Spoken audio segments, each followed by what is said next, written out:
Again start करते हैं class. तो आज अपन रिकॉल करेंगे पर कॉन्सेप्ट को एज ऑलवेज, ठीक है, जो लास्ट क्लास में हुआ था ऑलमोस्ट सबको रिकॉल कर लेंगे। फिर आरसी, आरएल और एलसी तीन तरह के सर्किट्स के बारे में पढ़ेंगे, ठीक है। कल हमने इंडिविजुअल आर, इंडिविजुअल एल और इंडिविजुअल सी सर्किट के बारे में बात किया था, ठीक है।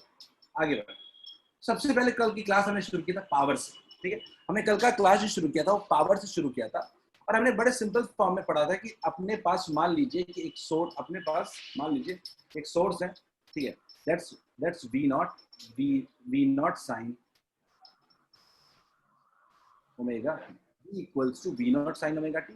और अज्यूम किया था हमने कि I कितना है अपने पास, I equals to क्या है, I naught sin omega t plus 5। Clear? मान लीजिए दो है वोल्टेज और करंट दिया हुआ, तो अपने पास इंस्टेंटेनियस पावर कितना होगा, इंस्टेंटेनियस पावर कितना होगा, तो पावर इंस्टेंटेनियस की अगर बात करें किसी वक्त का, तो सिंपल हमने पढ़ा था V इंटू आई। क्लियर है? सॉल्व के टाइम का वैल्यू पुट कीजिए और निकाल लीजिए, ठीक है। That will be equals to V naught sine omega t, और क्या होगा, I naught sine omega T plus 5। Clear है? सिंपल इतना, ठीक है। ये इंस्टेंटेनियस पावर हो गया। अगर हम बात करें एवरेज पावर की, तो हमने एवरेज पावर का काफी मेहनत करके डेरिवेशन निकाला था, ठीक है। और मैं सीधे सीधे एंड रिजल्ट पे जाऊंगा, बात करूंगा। एवरेज पावर हमने देखा था कैसे निकालते थे, P dt, कहां से कहा था, 0 से लेके t तक डिवाइडेड बाई t। क्लियर है? अब आगे बात करते हैं। हमने इसका फॉर्मूला क्या निकाला था, V RMS I RMS cos 5। Clear है? याद है सबको formula, V RMS into I RMS into cos 5। तो एक पावर में टोटल तीन फैक्टर्स इंपॉर्टेंट होते हैं। एक होता है V RMS, दूसरा होता है I RMS वोल्ट, जो करंट का RMS effective voltage value, effective current value, into cos 5। cos 5 basically क्या होता है, cos 5 बेसिकली होता है पावर फैक्टर, ठीक है। हमने cos 5 को क्या नाम दिया था, बेसिकली ये पावर फैक्टर। ये प्रॉपर्ली डिपेंड करता है डिवाइस पे, कौन से डिवाइस को हमने कनेक्ट किया, ठीक है। इसको कहते हैं पावर फैक्टर।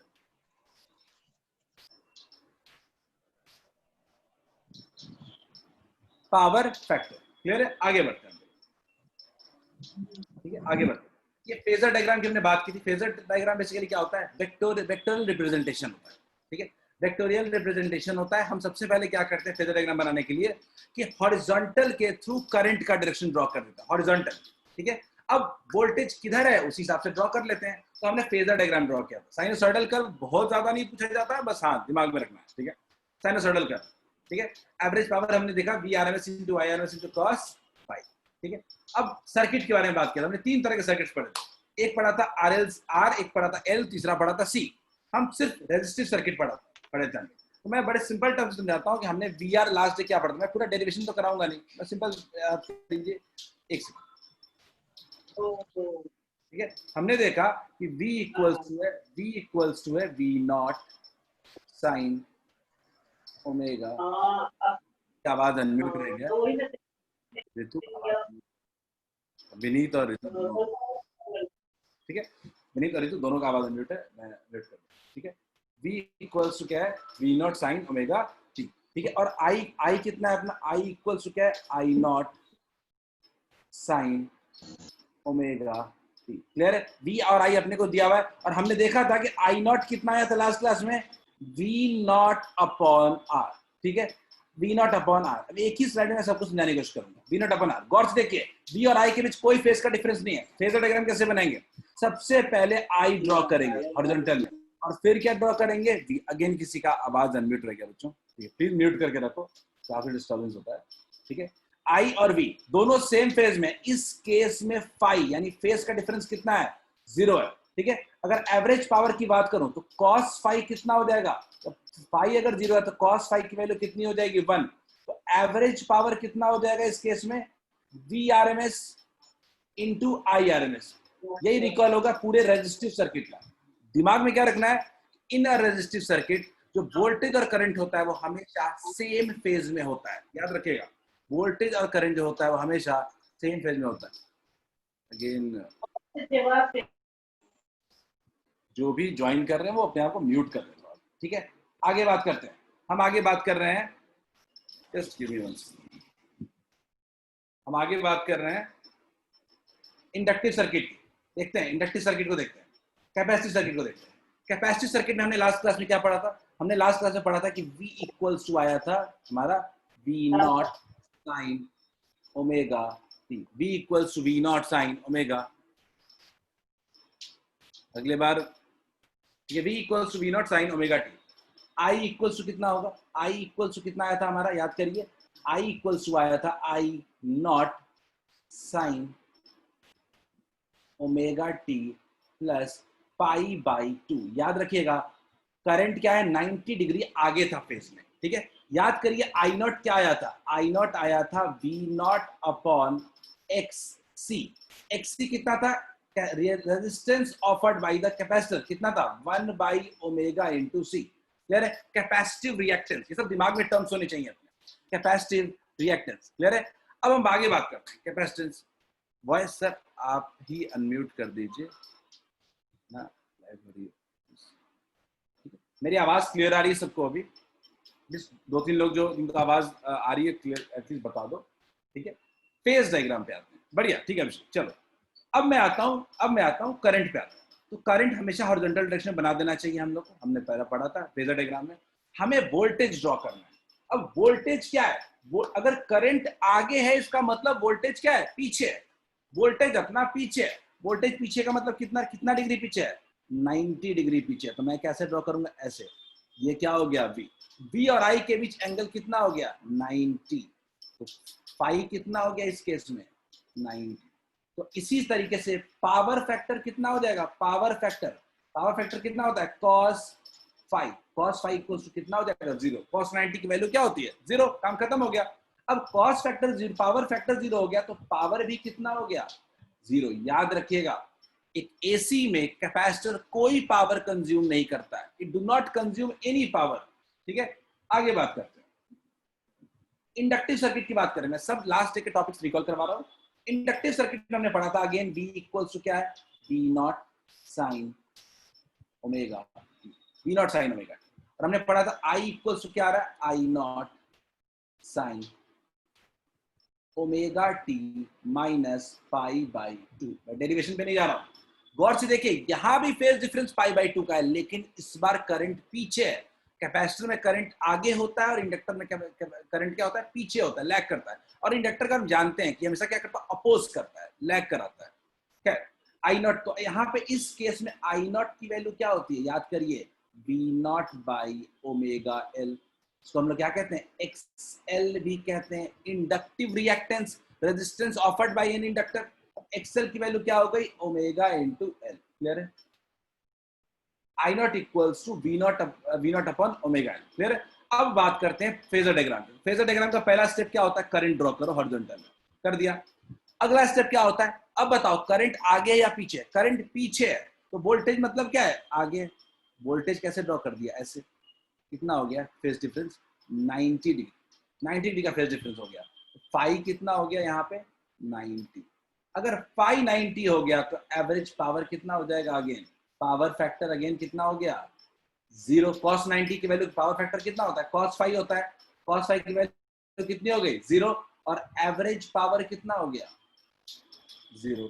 क्लियर है क्या? तो इंडक्टिव और कैपेसिटिव दोनों सर्किट जो होता है वो पावर कंज्यूम नहीं करता है, एंड एवरेज पावर क्या होगा इसमें, 0।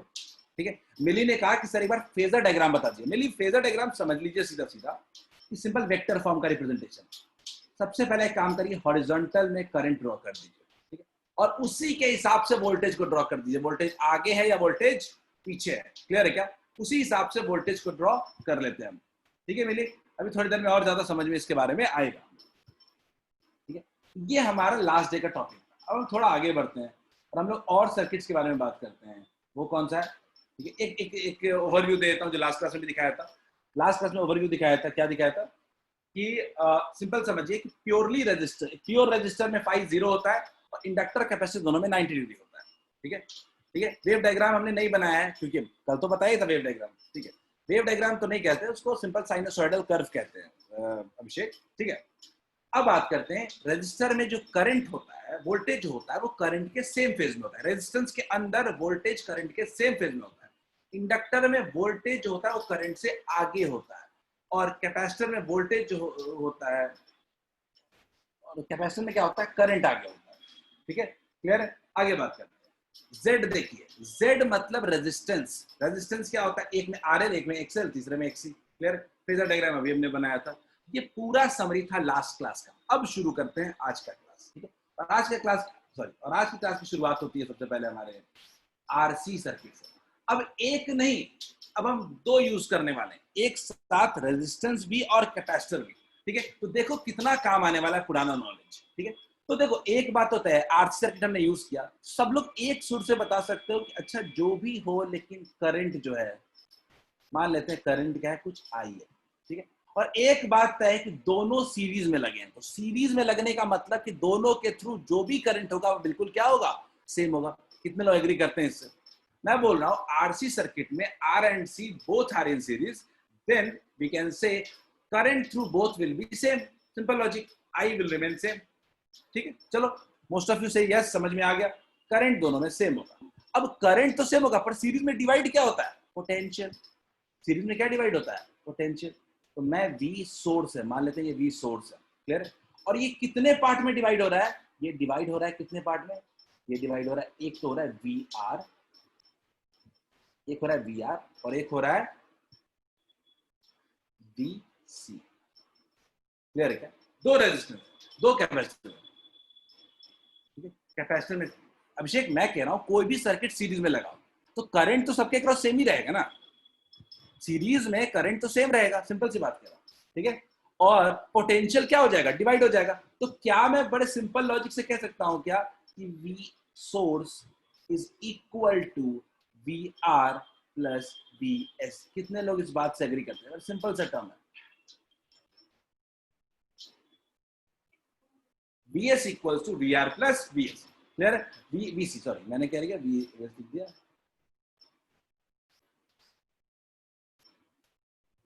क्लियर है? अब हमारे पास, हमने सोचा कि सॉल्व कैसे किया जाए, हम इसके लिए दौड़ते हैं फेजर डायग्राम। देखो कितना काम आने वाला है ये फेजर डायग्राम। ठीक है, समझते हैं। तो करंट, तो फेजर डायग्राम कभी बनाते हैं सबसे पहला काम क्या करते हैं, करंट ड्रॉ करते हैं। करंट ड्रॉ कर दिया, ठीक है। अब अपने को पता ही नहीं कि वोल्टेज किधर है, लेकिन अपने को दो डिफरेंट वोल्टेजेस के बारे में पता है, एक है वी आर और दूसरा है वी सी। ठीक है, मुझे आप बताओ कि वी आर वोल्टेज अक्रॉस जो रजिस्टर होता है उसकी खासियत क्या होती है? आप मुझे बताओ कि रेजिस्टर के अक्रॉस जो वोल्टेज होता है, क्या हमने पढ़ा है क्या कि वो हमेशा करंट के सेम फेज में होगा? बिल्कुल सही, बिल्कुल सही आदित्य। यानी हम एक बात कह सकते हैं कि जो वोल्टेज अक्रॉस रेजिस्टर है वो क्या होगा, हमेशा सेम फेज में होगा। और मैं सीधा सीधा ऐसा ड्रॉ कर सकता हूँ क्या, वी आर। कितने लोग एग्री करते हैं इससे? मैंने बोला फेजर डायग्राम में बनाया कि वी आर क्या ड्रॉ किया हमने, in same phase with the current. Clear है? आगे बात करते हैं, आगे बात करते हैं वीसी के बारे में। ठीक है, वीसी यानी वोल्टेज डिफरेंस अक्रॉस कैपेसिटर। ठीक है, हम जब कैपेसिटर की बात करते हैं तो कैपेसिटर के अक्रॉस वोल्टेज क्या होता है, करंट से आगे होता है या पीछे करता है, होता है? ध्यान से, मैं सिंपल पूछ रहा हूं, वोल्टेज कहां होता है, आगे के पीछे? वोल्टेज लीड करता है करंट से। ठीक है, सॉरी वोल्टेज लैग करता है। वोल्टेज क्या, सिंपल ऐसा समझो, कैपेसिटर में करंट आगे होता है, वोल्टेज पीछे होता है। तो क्या हमने याद है वो क्या कि हमने वीसी कैसे ड्रॉ, कैपेसिटर के क्रॉस वोल्टेज किधर होगा? बोलिए, क्लियर है क्या? तो अपने पास दो वोल्टेज है, वी आर और वीसी, और इन दोनों का रिजल्टेंट क्या होगा, इन दोनों का रिजल्टेंट होगा सोर्स वोल्टेज। इन दोनों का रिजल्टेंट क्या होगा, सोर्स वोल्टेज कह सकते हैं क्या?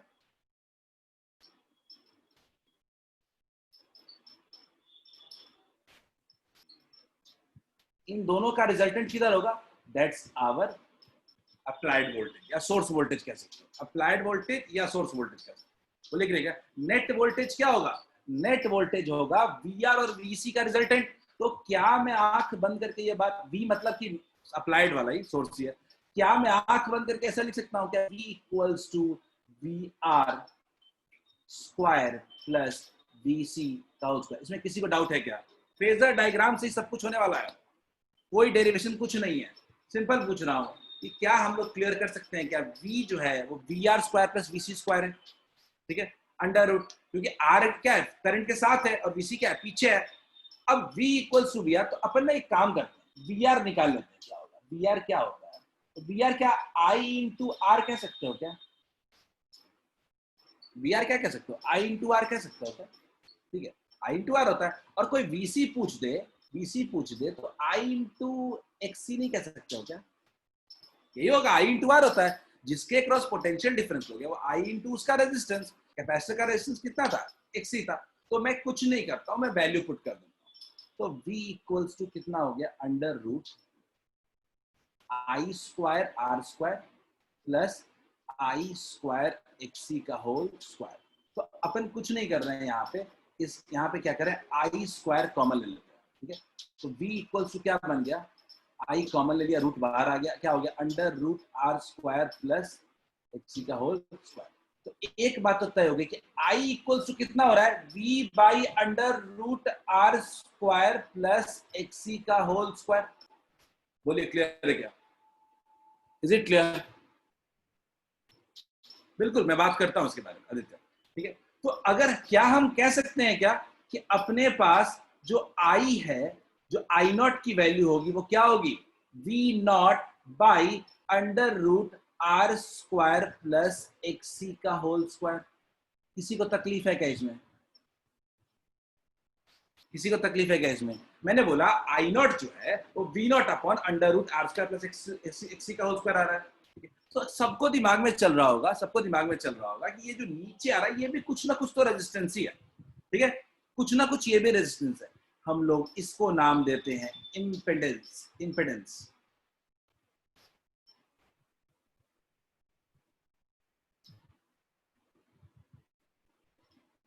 Impedance Z. इतने देर से जेड जेड यूज हो रहा था ना, यही है जेड। जेड मतलब total resistance of the circuit. Z का मतलब होता है पूरे सर्किट का total resistance. Z under root R square plus XC का होल स्क्वायर। लेकिन आपके मन में अभी भी सवाल आना चाहिए, अब वोल्टेज और करंट के बीच में क्या रिलेशन है? करंट को एग्जैक्ट इक्वेशन क्या लिखे हम लोग? तो गौर से देखिए, क्या आपके नेट वोल्टेज और नेट करंट के बीच एक एंगल बन रहा है क्या? फाई। यही है फेज का डिफरेंस, यही है फेज का डिफरेंस। और हम लोग बड़े आराम से करंट इक्वेशन लिख सकते हैं। मैं करंट का इक्वेशन लिख रहा हूं यहाँ पे, थोड़ा जगह बना करके। एक सेकंड, मैं, मैं करंट का इक्वेशन लिख रहा हूं। I equals to I naught, हमने वैल्यू निकाल लिया इसका, I naught sine omega T plus phi. Phi क्यों? समझो, फाई क्यों?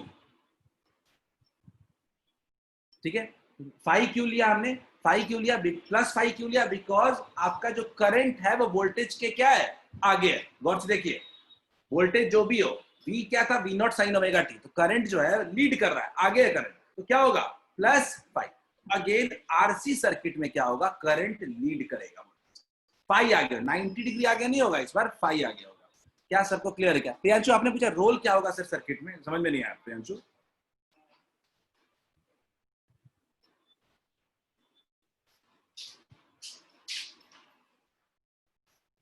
किसी को डाउट है तो पूछो इसमें। मैंने बोला I equals to I naught sine omega T plus phi. ठीक है, करंट हो गया अपना। मैंने एक चीज और बताई कि हर एक सर्किट का एक अपना रेजिस्टेंस होता है। ठीक है, जो हमें आया कैलकुलेट करके हमने निकाला अभी। ठीक है, और हमने बोला आई नॉट की वैल्यू क्या आ गई? V naught by Z. ठीक है, अब आगे बढ़ो।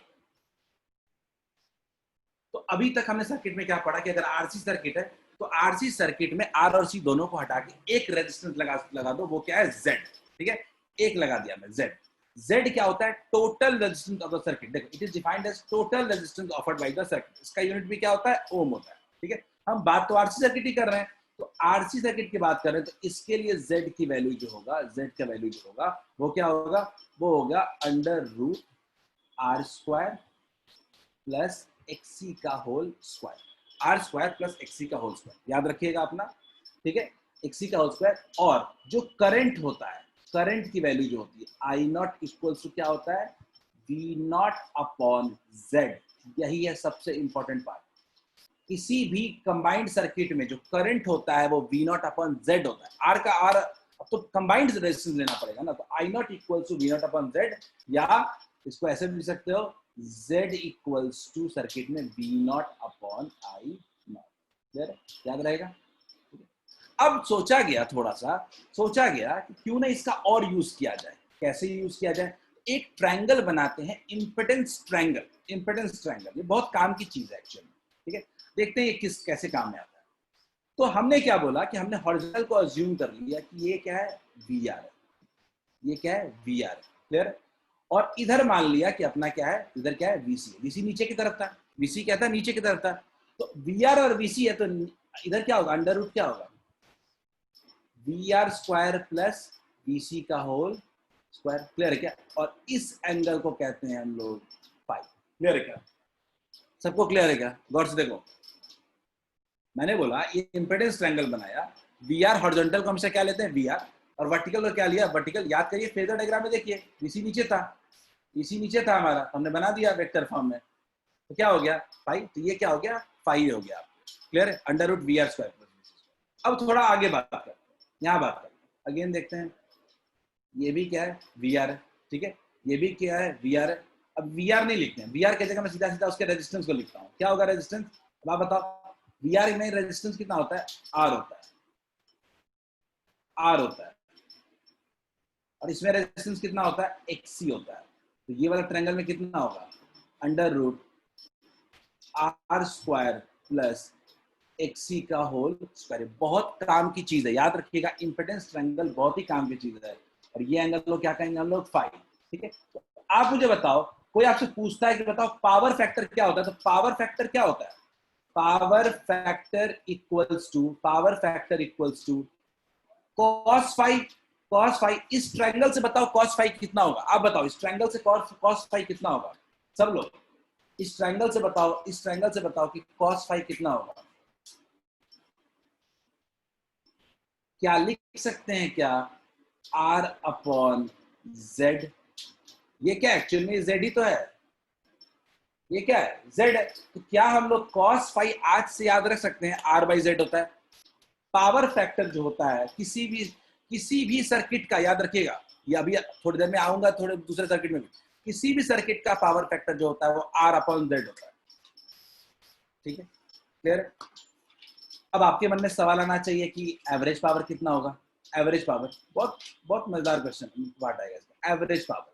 आप क्या बोलोगे, अच्छा V R M S into I R M S into cos five. तो आप बोलोगे कि ऐसा लिख सकते हैं एक को, उसके बाद आप बोलोगे सॉल्व कर लेते हैं इसको, तो क्या लिखोगे, वी आर एम एस पहले लिखोगे into I R M S लिखेंगे।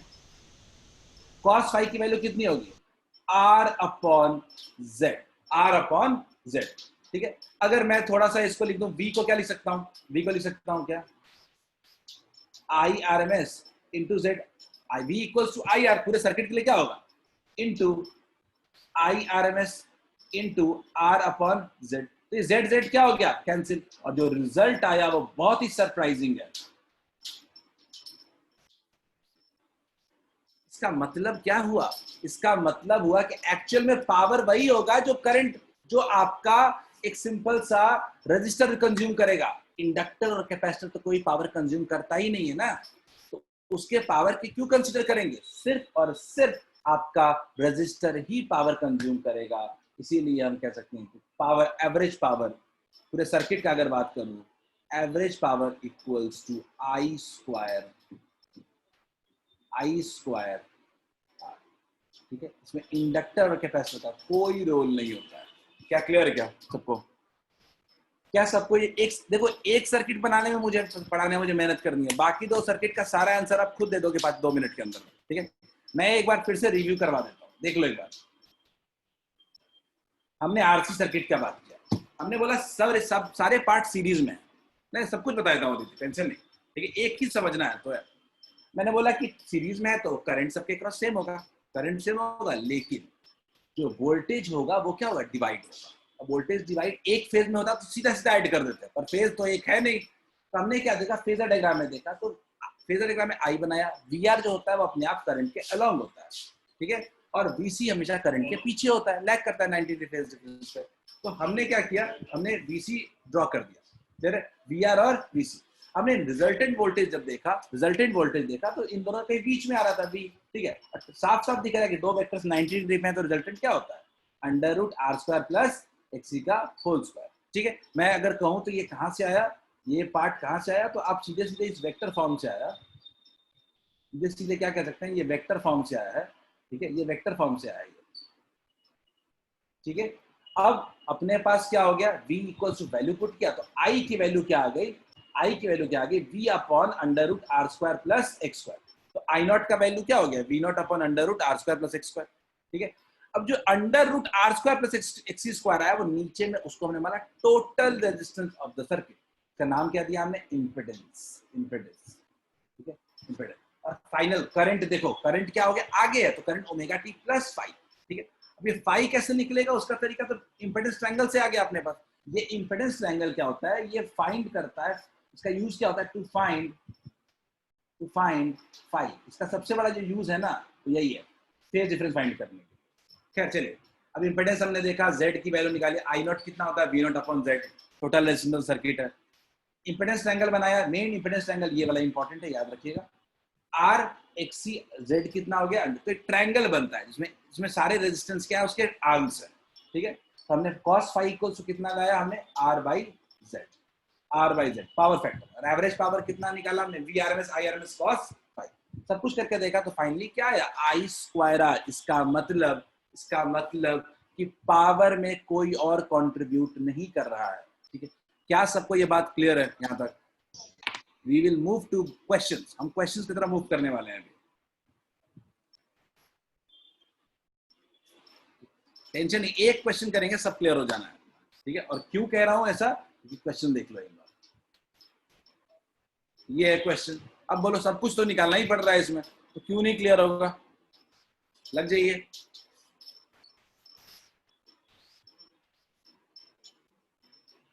लग जाइए मेहनत, इतने चीज बनाइए, पूरा सर्किट खत्म। शुरू कीजिए लाइन बाय लाइन।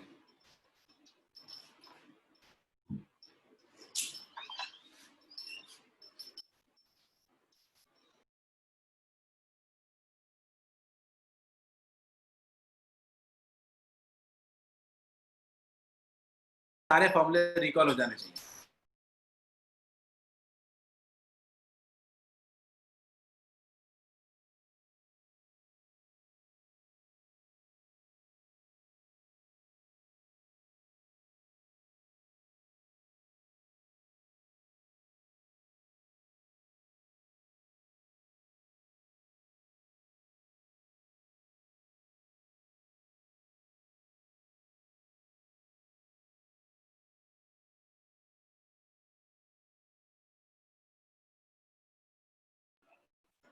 एक आंसर आया मेरे पास।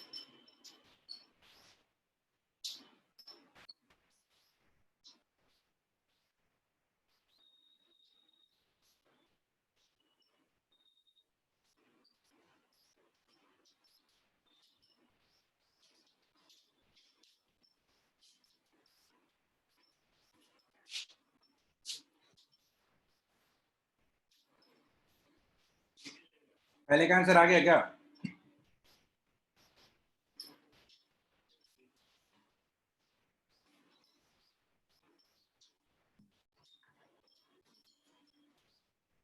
Impedance of the circuit. ठीक है, पहले तो भाई एक्सी निकाल लो, एक्सी निकालो पहले। एक्सी कितना होगा, थोड़ा मेहनत करना पड़ेगा एक्सी निकालने में, उसके बिना तो कुछ होगा नहीं। एक्सी कितना आ रहा है, 1/ओमेगा सी। अब ओमेगा अपने को क्या होता है, 2 पाई एफ था। ठीक है, देखते हैं, 1/2 पाई एफ कितना था, इंटू 50, 100 इंटू 10⁻⁻⁶/पाई। पाई पाई कैंसिल हो गया। ठीक है, और कितना हो गया, 1/50 इंटू 200 हो जाएगा, 10⁻⁴ इंटू 10⁻⁻⁶। ऊपर में जाएगा तो एक्चुअली 100 ओम बना। क्लियर है? तो अपने पास बहुत ही क्लियर है, अपने पास क्या, सबसे पहला पार्ट क्या है, सबसे पहला निकालना है जेड। जेड कितना है, under root R square plus XC का होल स्क्वायर, अंडर रूट 100 का स्क्वायर प्लस 100 का स्क्वायर। 100 ही है ना रेशन, कितना हो गया 100√2 आया है क्या? पहला, क्या सबको पहले का आंसर 100√2 आया है क्या? पहला तो पार्ट बताओ क्लियर हुआ कि नहीं?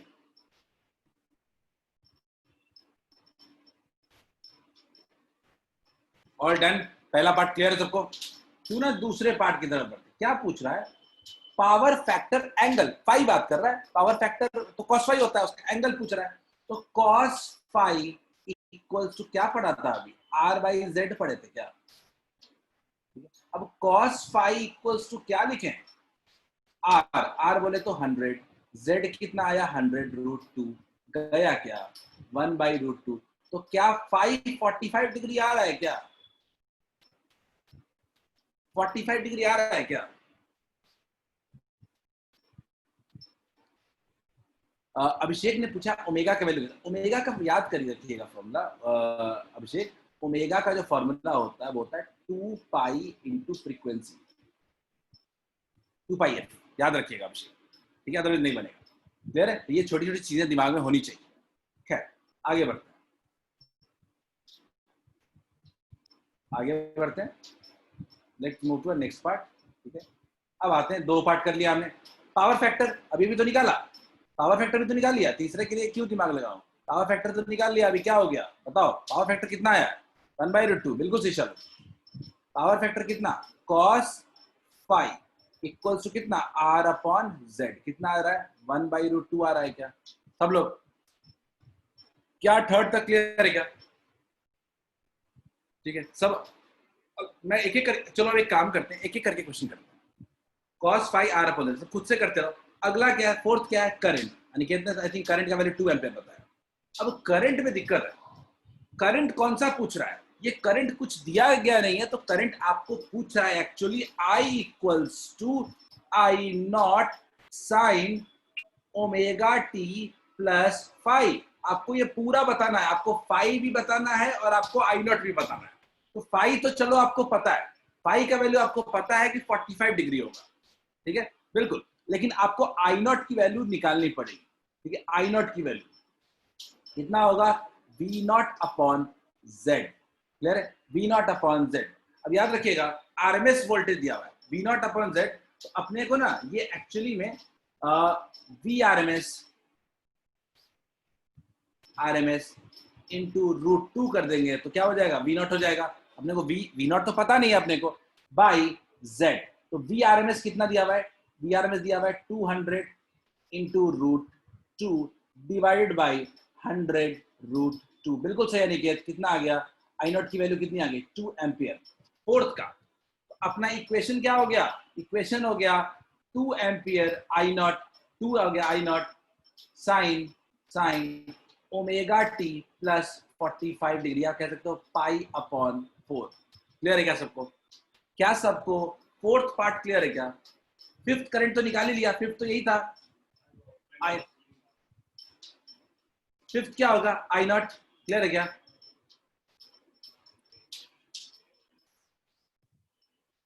मैक्सिमम करंट क्लियर है क्या? अपने को आई नॉट चाहिए था, आई नॉट तो अपने 2 एम्पियर निकाल लिया है ना। अब बात करते हैं 6। अब बात करते हैं 6 part.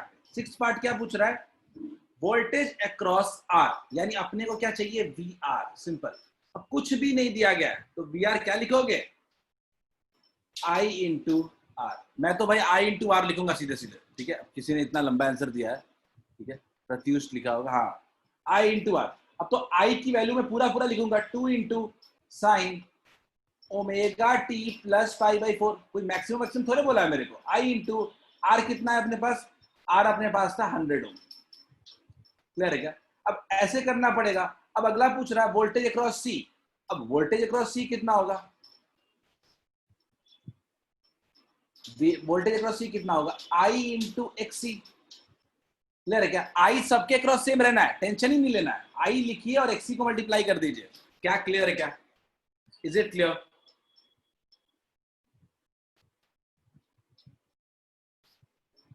Is it clear to everyone?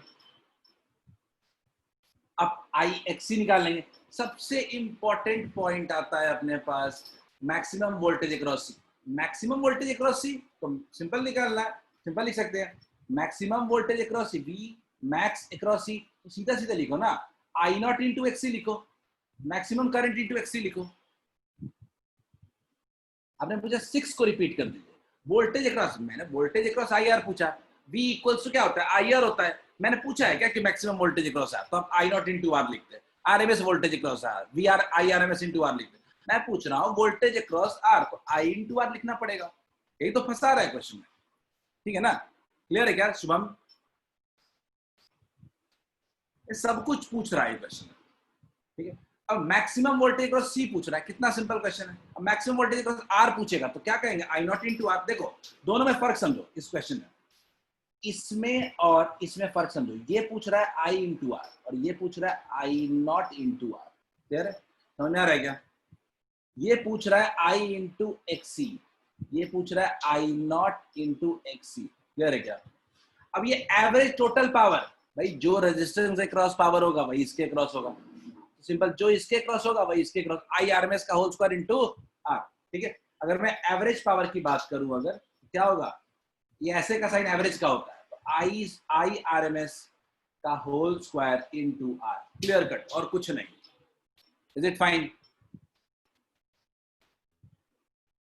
Aditya v लिखा है, गिवन है, और I two ampere then z equals to v upon I अमेडो v। नहीं है, गलत कर रहे हो आदित्य। आपने जो v लिया है, वोल्टेज लिया, वो आरएमएस लिया है, ठीक है। और आपने जो करंट लिया है वो कौन सा लिया है, करंट आपने आई नॉट निकाला है। फर्क है दोनों में ना आदित्य, दोनों को आरएमएस रखो या दोनों को आई नॉट रखो, वी नॉट रखो, ठीक रखो। क्लियर है क्या आदित्य? Is it fine? अच्छा, कैपेसिटर के क्रॉस पावर कितना होगा, 0 होगा क्या? कैपेसिटर के क्रॉस एवरेज पावर कितना होगा, 0। क्लियर है? तो आप देखो, अब इस क्वेश्चन में क्या है ना कि सब कुछ दे दिया, तो आपको इतनी सारी चीजें देख करके एक बार में लग रहा होगा क्या क्या पूछ दिया, बट बहुत ही इजी लेकिन बहुत ही जरूरी क्वेश्चन है, ठीक है। चलो आगे बढ़ते हैं। बिल्कुल आदित्य बाई, हाँ ठीक है। क्यों ना एक क्वेश्चन ये करते हैं, ठीक है, इस क्वेश्चन को ट्राई करते हैं। टाइम लीजिए थोड़ा सा, कोई जल्दी नहीं, बट अच्छा क्वेश्चन है, सिंपल क्वेश्चन।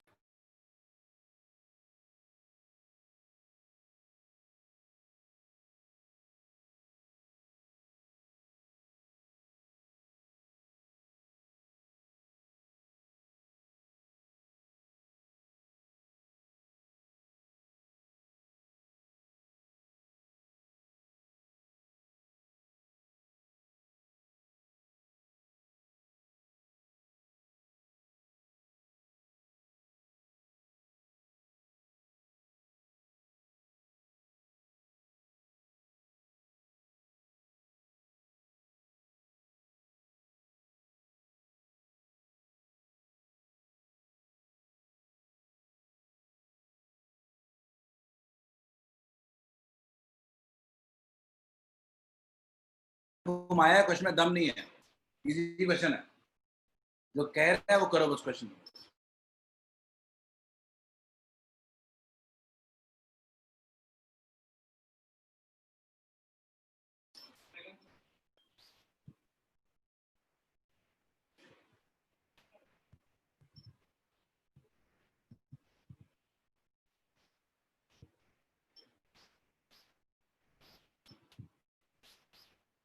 हमको आया है 3, देखते हैं।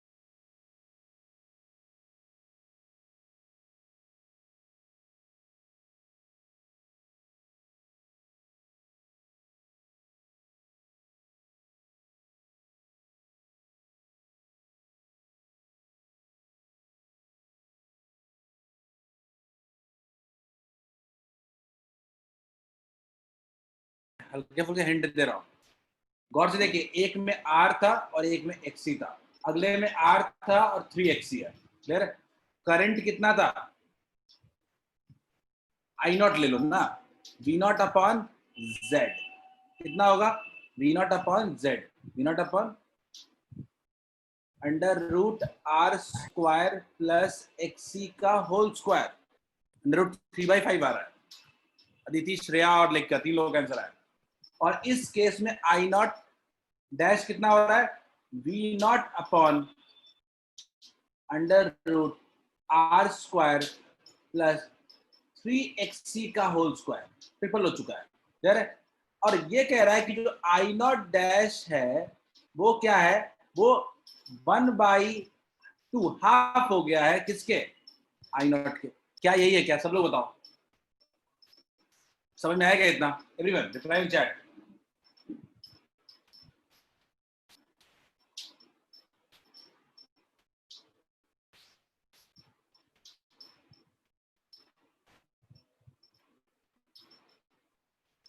बढ़िया, देखते हैं आगे।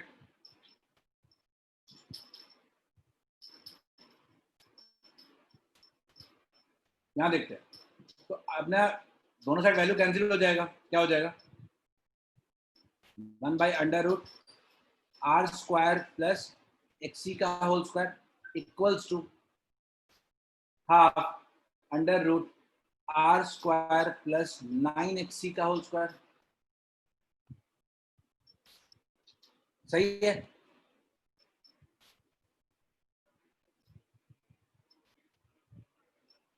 सॉरी उल्टा लिख दिया ना, उल्टा लिख दिया, sorry just give me a second, उल्टा लिख दिया। आई नो डैश, ठीक है, 1/√r स्क्वायर प्लस 9xc का whole square equals to 1/2 of under root R square plus XC का होल स्क्वायर। तो कितना हो जाएगा, स्क्वायर करते हैं तो 4 into R square plus XC का whole square equals to R square plus 9xc का होल स्क्वायर। सब्ट्रैक्ट करते हैं, कितना हो जाएगा 3r स्क्वायर, उधर कितना हो जाएगा 5xc का होल स्क्वायर। क्वेश्चन क्या पूछ रहा है, एक्सी अपन आर पूछ रहा है। क्वेश्चन पूछ रहा था, क्वेश्चन सीधा सीधा सीधा पूछ रहा था अपने पास कि एक्सी अपन आर कितना हो जाएगा, X C upon R, X C upon R कितना हो जाएगा, कितना हो जाएगा अंडर रूट 3/5। क्लियर है क्या सबको, is it clear to all of you? Question समझ में आया सबको? क्वेश्चन के लैंग्वेज के बेसिस पे गए हम लोग।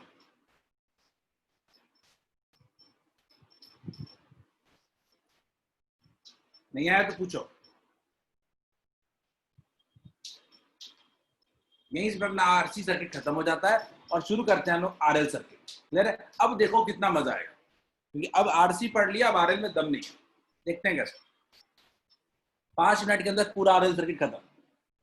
मैंने शुरू किया, आरएल सर्किट देखा, इंडक्टर है, रेजिस्टर है, बहुत क्लियर बात है। अगेन मैं फिर से वही कहूंगा, सीरीज में आरएल सर्किट, ठीक है, सीरीज में है तो क्या होगा, आप सीधे सीधे क्या कहोगे कि जो टोटल सोर्स वोल्टेज होगा, वोल्टेज डिवाइड हो रहा होगा, वी एस क्या हो रहा होगा, डिवाइड हो रहा होगा किसमें, V R plus V L. Clear है?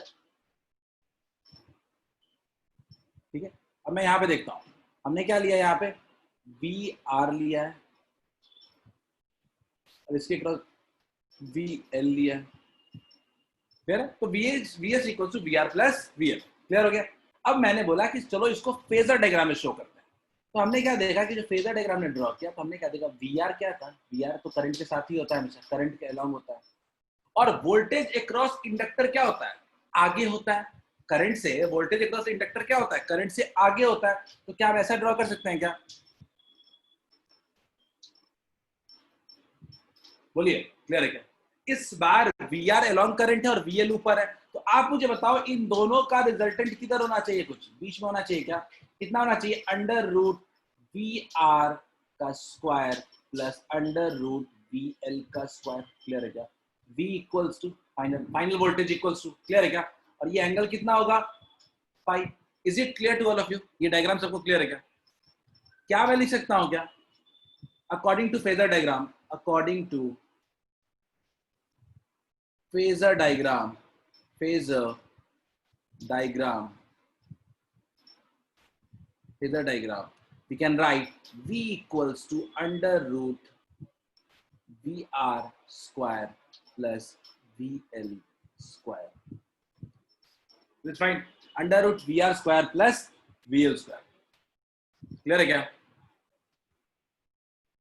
अब दिमाग क्या लगाना है इसमें? v इक्वल्स टू, फिर से वही बात होगी, वी आर इक्वल्स टू क्या लिखेंगे हम लोग? वी आर क्या होगा? वी आर होगा again I into R, V L क्या होगा? I into XL. क्लियर है? वैल्यू पुट कर देते हैं, I into XL value put कर देते हैं, अंडर रूट क्या हो जाएगा? I square R square plus I square XL का होल स्क्वायर। फाइनली अपने पास आई इक्वल्स टू कितना आ गया? v by under root R square plus X L का होल स्क्वायर। क्या ये डेरिवेशन समझ में आ रहा है सबको? क्या ये इजी नहीं है क्या? क्या बिल्कुल पुराने पैटर्न में नहीं गया? तो क्या हम बहुत ही इंपॉर्टेंट रिलेशन निकाल सकते हैं क्या? I naught equals to V naught by under root R square plus X L का होल स्क्वायर। यहीं से बनता है V naught upon Z. Z बोले तो टोटल रेजिस्टेंस सर्किट। क्या सबको समझ में आया क्या? पिछले बार एक्स ही था, इस बार क्या है? एक्सएल है। बोलिए क्लियर है क्या सबको?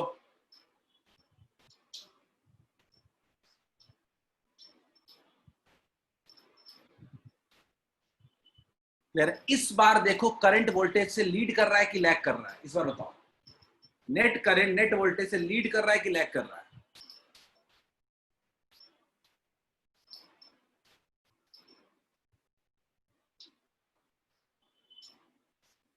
देखो ना, वोल्टेज आगे है, करंट पीछे है, तो लैग कर रहा है। अगर मुझे कोई लिखने को बोले, करंट का इक्वेशन लिखने को बोले, तो मैं कैसे लिखूंगा? आई इक्वल्स टू क्या लिखूंगा? आई इक्वल्स लिखूंगा I naught sine omega T minus phi. I equals to I naught sine omega T minus phi. Again phi क्या होगा? Phase difference. शिवानी आपने कहा लीड, श्रीम आपने कहा लीड। गौर से देखिए,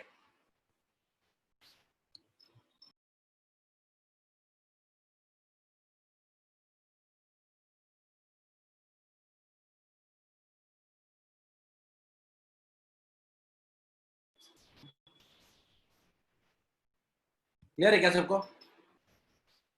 शिवानी, श्रीयम, सालू, क्लियर है क्या? चलिए बढ़िया, ठीक है, आगे देखते हैं। तो ये तो क्लियर हो गया। तो अपने पास करंट का इक्वेशन भी आ गया। अब फिर से उसी चीज पे आता हूँ। सब कुछ आपको पता है, कोई दिक्कत नहीं है। जेड, जेड हमने क्लियर कट निकाल लिया। क्या है? Under root R square plus X L का होल स्क्वायर। क्लियर है? इस बार का इंपेडेंस ट्रायंगल भी आपको क्लियर है। इंपेडेंस ट्रायंगल क्या होगा? ये आर होगा और ये क्या होगा? एक्स एल होगा। क्लियर है? और ये क्या होगा? जेड होगा under root R square plus X L का होल स्क्वायर। वोल्टेज के हिसाब से देखोगे तो ये क्या होगा? ये वी आर होगा, ये वी एल होगा, और ये क्या होगा? तो नेट वोल्टेज होगा under root V R square plus V L का होल स्क्वायर। क्लियर है क्या सबको? बिल्कुल लैग कर रहा है सब, ठीक है? क्या क्लियर है क्या? एक्सेल का होल स्क्वायर, ये क्या? एक्सेल का होल स्क्वायर, ये नेट वोल्टेज हो गया। इंपेडेंस ट्रायंगल, सबको सबको पावर फैक्टर समझो। गौर से देखो, पावर फैक्टर का अभी भी एंगल कितना है? 5। गौर से देखो, हमेशा जो आर के साथ एंगल बनता है उसको कहते हैं 5, डिनोट करते हैं। आप मुझे बताओ, अगर कोई आपसे पूछे कि पावर फैक्टर कितना होगा, तो क्या बोलोगे? cos फाइव इक्वल्स टू क्या होगा? ट्रायंगल देख लो एक बार, आर अपॉन जेड। फॉर्मूला नहीं बदला। बदला क्या? फिर से फॉर्मूला वही रह गया, power factor cos five equals to R upon Z. Clear है? एवरेज पावर, और से देखते हैं, मैं फिर से लिखना चाहता हूं, average power, average power equals to क्या होगा? V R M S I R M S cos phi. V R M S को लिख सकते हैं क्या? I R M S into X L. Clear है? Into I R M S cos phi. Cos five की जगह क्या लिख सकते हैं? R upon Z. ठीक है, सॉरी एक्सेल लिख रहा हूं, मैंने गलती कर दी यहाँ पे। तो पूरा सर्किट के लिए क्या हो जाएगा? जेड हो जाएगा ना। तो से देखिए, जेड जेड कैंसिल हो गया, क्या हो गया? फाइनली आ गया आई आर एम एस का होल स्क्वायर इंटू आर, यानी एवरेज पावर फिर से क्या रह गया? एवरेज पावर फिर से वही रह गया। वो कितना है? एवरेज पावर रह गया आपका एवरेज पावर अभी भी रह गया आपका आई स्क्वायर इंटू आर। क्लियर है? सबको क्लियर है क्या? तो अपने पास पूरा क्या क्या बिल्कुल रिपीटेशन सब कुछ नहीं हो गया क्या? बस एक्सी की जगह एक्सेल हो गया। करंट पहले लीड कर रहा था, ब्लैक करने लगा, बीसी नीचे था, बीएल ऊपर हो गया। क्लियर है क्या? क्या सबको समझ में आ गया? ये आरएल और आरसी का फर्क, और कोई चेंज नहीं है, और नॉट ए सिंगल चेंज। सारी चीजें लिख के दिखा दिया, पावर फैक्टर नहीं बदला, एवरेज पावर नहीं बदला। क्या बदला है? क्या बदला है? इंपेडेंस ट्रायंगल बदल गया थोड़ा सा, लेकिन एंगल फाई R1Z सेम ही रह रहा है। इंपेडेंस Z की वैल्यू क्या आ गई? √R² + XC का होल स्क्वायर। करंट बस क्या हो गया, जो पहले लीड कर रहा था यहाँ पे एल के लगने की वजह से लैग करने लगा। और याद रखिएगा, इंडक्टर का काम ही होता है करंट को लैग कराना। ठीक है, करंट को वो लैग ही कराता है। ठीक है, खैर ये अपना आरएल सर्किट हो गया। हमने हमने तो ये पूरी तरीके से सेम चीज, ऑलमोस्ट रिपीटेशन है। क्लियर है क्या? क्यों ना क्वेश्चन करते हैं हम, क्यों ना क्वेश्चन करते हैं। एक्सेल पता है ना सबको? ओमेगा एल एक्सेल पता है, याद है ना? X L equals to omega. Let's try some questions. ठीक है, लेट्स ट्राई सम क्वेश्चंस।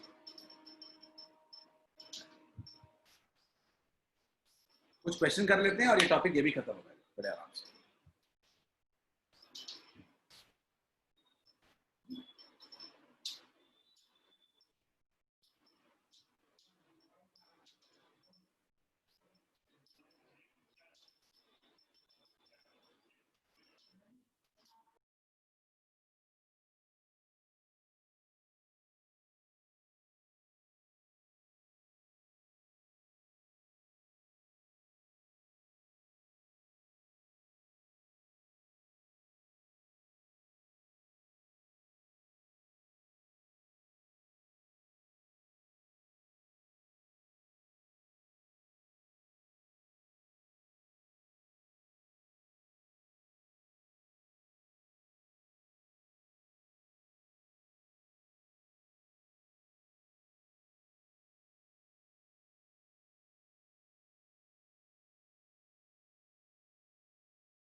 हुआ क्वेश्चन?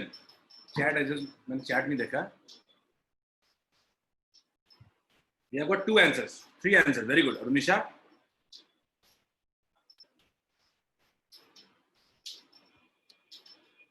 देखते हैं। अपने को एल दिया हुआ है,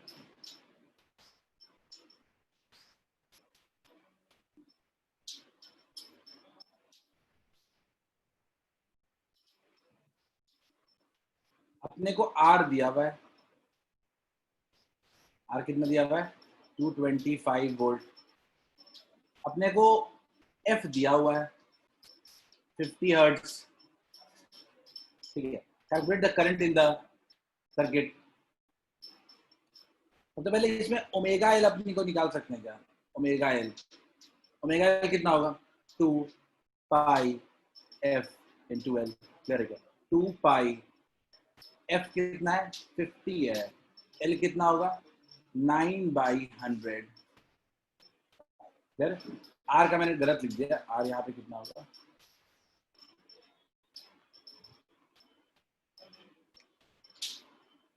आर यहाँ पे कितना आ रहा है? 12 होगा।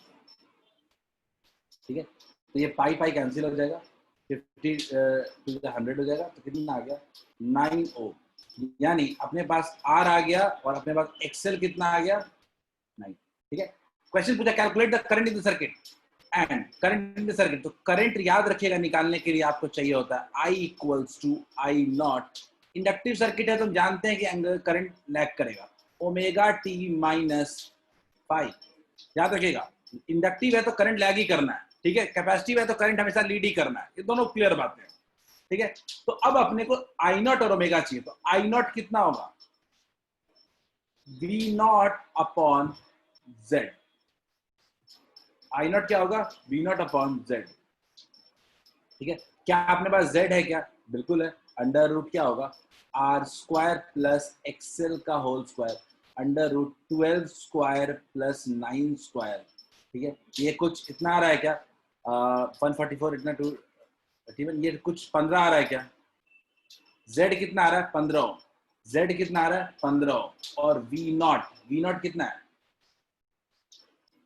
224 220। अपने पास क्या हो रहा है? करंट आई नॉट चाहिए अपने को in the connected circuit 225 volt. याद रखिएगा, जब इस तरह का पॉइंट दिया हो तो 225 जो वोल्ट दिया है वो आरएमएस वोल्टेज है। ठीक है, वो आरएमएस वोल्टेज है, आरएमएस वोल्टेज है। तो कितना हो जाएगा? आरएमएस को अगर वी नॉट में कन्वर्ट करोगे अगर, तो 225 रूट 2 हो जाएगा। क्लियर है क्या? कितना हो गया? आई नॉट की वैल्यू कितनी होगी? 15 रूट 2 एम्पियर। क्या सबको क्लियर है क्या इतना? सबने 15 एम्पियर बोला है। मैं बोल रहा हूं कि वो 15 एम्पियर आई आरएमएस है। आई नॉट की वैल्यू कितनी है? 15 root 2 ampere. Is it fine to everyone?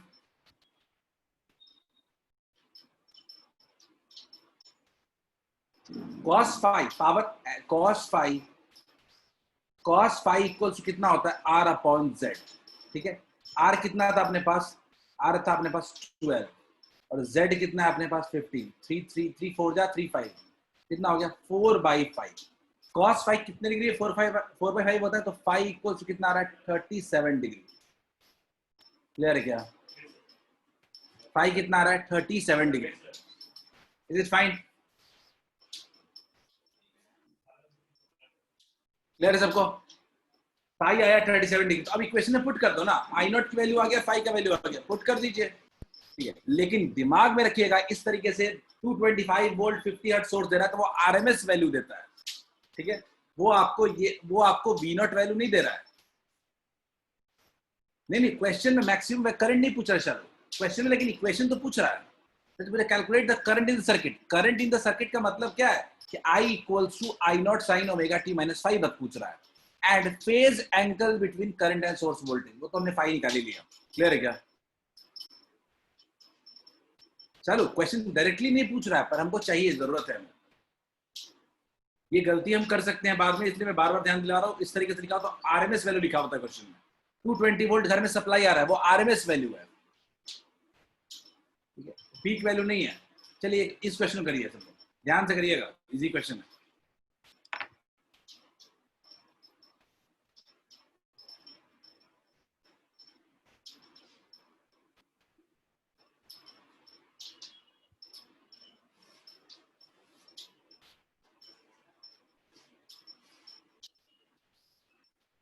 Do it sincerely, easy question है।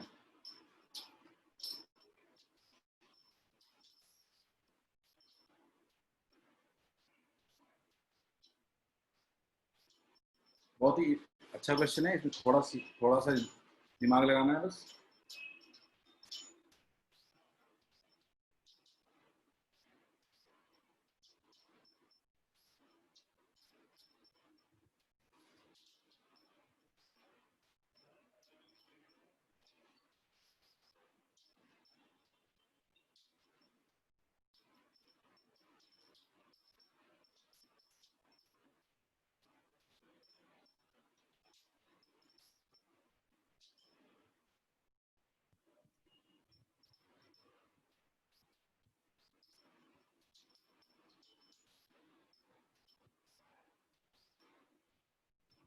पहला जो लाइन है ना, वो ध्यान से पढ़िए।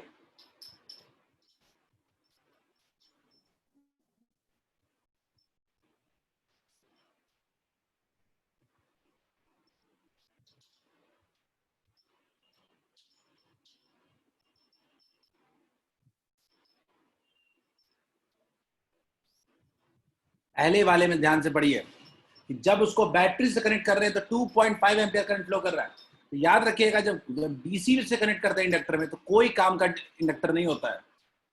इंडक्टर कॉइल जो होता है डीसी में किसी काम का नहीं है, लेकिन वो कुछ ना कुछ रेजिस्टेंस तो प्रोवाइड कर रहा होगा ना। रेजिस्टेंस ऑफ इंडक्टर कितना होगा? सिंपल रेजिस्टेंस डीसी में रेजिस्टेंस कितना होगा? आर इक्वल्स टू 10/2.5 कितना हो गया 4 ओम। Is it clear? तो एक इंडक्टर में भी तो रेजिस्टेंस है, वो कितना है 4 ohm. Is it fine to all of you? पहला पार्ट समझ में आया सबको? रेजिस्टेंस कितना हो गया 4 ओम। अब बात करते हैं इसी इंडक्टर को जब एसी सोर्स से कनेक्ट कर देते हैं तो फिर तो आर पहले से ही था और एल भी है, तो क्या ये आरएल सर्किट नहीं बन गया क्या? क्या आरएल सर्किट नहीं बन गया? तो क्या मैं कह सकता हूं क्या कि when same inductor is connected to AC source, अब जो मुझे करंट मिल रहा है वो 2 एम्पियर मिल रहा है। ठीक है, तो मैं कह सकता हूं क्या कि Z जो है वो क्या हो रहा है, Z मुझे कितना मिल रहा है 10 वोल्ट बाई 2। दोनों आरएमएस वैल्यू है, एसी में दोनों आरएमएस वैल्यू दी गई है। कितना आ रहा है 5 ओम। क्लियर है? Z आ रहा है 5 ओम, आर आ रहा है 4 ओम और Z आ रहा है 5 ओम। Is it fine? जब आपको एसी से कनेक्ट कर रहे हो तो उसमें एक्सएल की तरह वो आरएल सर्किट की तरह बिहेव कर रहा है, जब सिर्फ डीसी से कनेक्ट कर रहे हो तो सिर्फ आर की तरह बिहेव कर रहा है। तो अब आर और जेड अगर आपको पता है तो आपको तो पता ही है आर स्क्वायर प्लस एक्सएल का होल स्क्वायर इक्वल्स टू क्या होता है जेड का होल स्क्वायर। तो आप क्या एक्सएल की वैल्यू नहीं निकाल सकते हैं? अब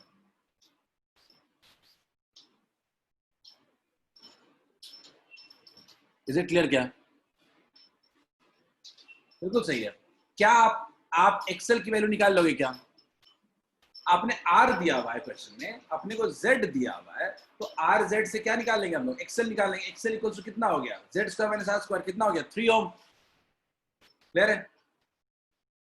एक्सेल होता क्या ओमेगा एल, फ्रीक्वेंसी नहीं निकल जाएगा, सॉरी फ्रीक्वेंसी दिया हुआ है एल नहीं निकल जाएगा। तो क्या होता है एक्सेल बेसिकली क्या होता है? X L equals to omega L. Omega कितना होता है इक्वल्स टू एक्सेल कितना है 3। क्लियर है? अब देखते हैं अपने को एल चाहिए। एल कितना हो गया 3/2 पाई एफ। एफ 50 हर्ट्ज है तो कितना हो जाएगा 3/100 पाई। क्लियर है क्या? 3/100 पाई। मोस्ट ऑफ यू ने सही आंसर दिया है। सबको आया समझ में?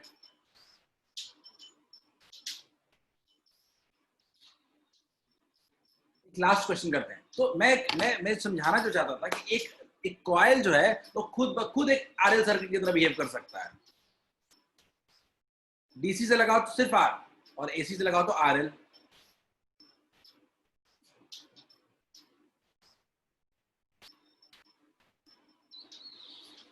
अच्छा, इस क्वेश्चन का स्क्रीनशॉट ले लो। ठीक है, आज हम लोग यहीं पे क्लास एंड करेंगे इसी इसी क्वेश्चन के साथ। स्क्रीनशॉट ले लो और इसी क्वेश्चन के डिस्कशन के साथ शुरू करेंगे नेक्स्ट डे। और अगले दिन एलसीआर, सबसे इंपॉर्टेंट टॉपिक चैप्टर का बात करेंगे, एलसीआर सर्किट। और एक बार पूरा रिवाइज करके आना अगले दिन। ठीक है, होप कोई दिक्कत होगी तो हम डील करेंगे। ठीक है, चलो हैव अ नाइस डे।